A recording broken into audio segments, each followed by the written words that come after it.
jeg ikke. Det er jo op til vælgerne at bestemme, hvem der vinder valget, så vi må gøre vores bedste og gøre vores arbejde så godt som muligt, og så håber vi selvfølgelig, at vælgerne vil give os mulighed for at fortsætte med det, vi er i gang i Danmark.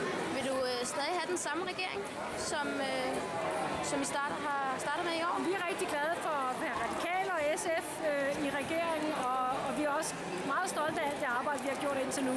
Men der er jo god tid til næste valg. I skolerne, ikke? Vil I så, vil I have, at vi skal arbejde mere eller mindre? Vi skal arbejde mere. Ja. Eleverne skal lave noget mere. I skal have mere tid sammen med jeres lærere. Og I skal også lære noget mere i nogle af de fag, der er rigtig vigtige, f.eks. dansk og matematik. Super, tusind tak.